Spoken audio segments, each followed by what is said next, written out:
নমস্কার বন্ধুরা, আপনাদের সবাইকে স্বাগত আমার চ্যানেল অনুস কুকিং অ্যান্ড ব্লগ চ্যানেলে। আজ আমি জিভে জল চলে আনার মতো একটি রেসিপি নিয়ে চলে এসেছি। থাম্বনেল দেখে অবশ্যই বুঝে গেছেন। আজ আমি পটাটো ফ্রাই মোমো নিয়ে চলে এসেছি। এই ফ্রাই পটাটো মোমো সন্ধেবেলার টিফিন একদম জমে যাবে। বাচ্চাদের টিফিনেও এই রকম মজাদার টিফিন দিতে পারবেন। তো বন্ধুরা চলুন শেষ পর্যন্ত ভিডিওটা দেখতে থাকুন, আর ভালো লাগলে একটি লাইক কমেন্ট শেয়ার অবশ্যই করে দেবেন। পটাটো ফ্রাই মোমো করার জন্য আমি এখানে একটি বড় সাইজের আলু সেদ্ধ করে নিয়েছি, পেঁয়াজ কুচি আর এক বাটি ময়দা নিয়েছি।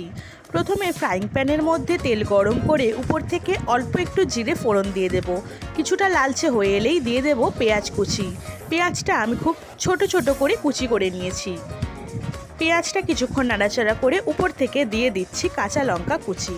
কিছুক্ষণ নাড়াচাড়া করার পর দিয়ে দেব অল্প একটু আদা বাটা দিয়ে কিছুক্ষণ নাড়াচাড়া করে নেব। পেঁয়াজটা একটু বাদামি হয়ে এলেই উপর থেকে দিয়ে দিচ্ছি স্বাদ মতো লবণ, হলুদ গুঁড়ো, লঙ্কার গুঁড়ো আর অল্প একটু চাট মশলা।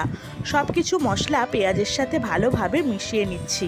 লো ফ্লেমে কিছুক্ষণ কষানোর পর উপর থেকে দিয়ে দিচ্ছি সেই সেদ্ধ আলুটা। ভালোভাবে আমি ম্যাশ করে নিয়েছি।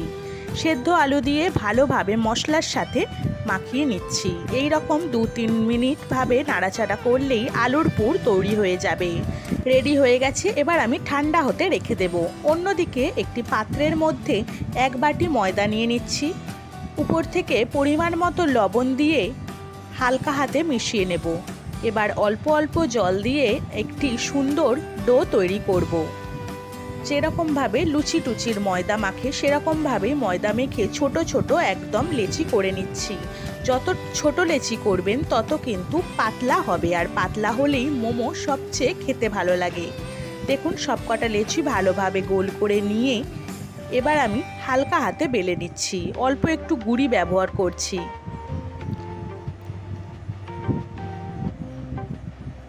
খুব সুন্দরভাবে গোল করে বেলে নিলাম। দেখুন কতটা পাতলা। এর উপর দিয়ে দেবে এবার ঠান্ডা হয়ে রাখা আলুর পুর। চারিদিক দিয়ে অল্প একটু জলের ছিটে দিয়ে দিচ্ছি যাতে মোমোটা মুড়তে সুবিধা হয়। এরপর এক প্রান্ত ধরে শাড়ির কুচির মতো প্লেট করতে থাকবো।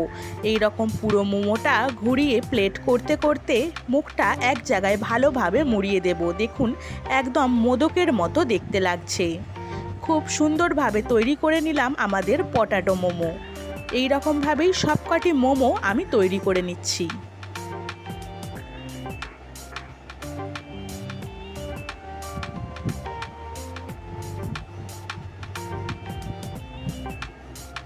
দেখুন সবকটি মোমো আমি তৈরি করে নিয়েছি। এবার শুধু ফ্রাই করার পালা।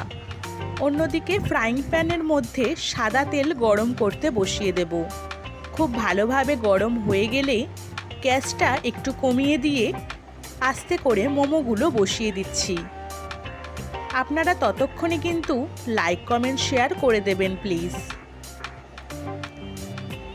কিছুক্ষণ পরে একটি হাতার সাহায্যে মোমোর উপরে অল্প অল্প করে তেল দিতে থাকবো যাতে মোমোগুলোর ওপরেও ভালোভাবে ভাজা হয়ে যায়। একেবারে হাই ফ্লেমে করলে কিন্তু মোমোর নিচে একদম পুড়ে যাবে। অল্প আছে উল্টে পাল্টে ভালোভাবে ভেজে নিতে হবে। তো বন্ধুরা ভিডিওর প্রায় শেষের দিকে আমরা চলে এসেছি। কেমন লাগছে ভিডিওটা? যদি ভালো লাগে অবশ্যই নিজেদের বাড়িতে চেষ্টা করে দেখবেন। আশা করি খুব ভালো লাগবে।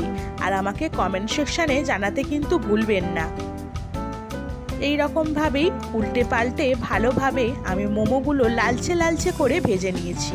দেখুন দেখতেও খুব সুন্দর লাগছে। এবার আমি মোমোগুলো তুলে নেব। এইভাবেই বাকি মোমোগুলোও আমি ভেজে নিয়েছি। আজ এই পর্যন্তই বন্ধুরা। ভিডিওটি শেষ পর্যন্ত দেখার জন্য অসংখ্য ধন্যবাদ আপনাদের।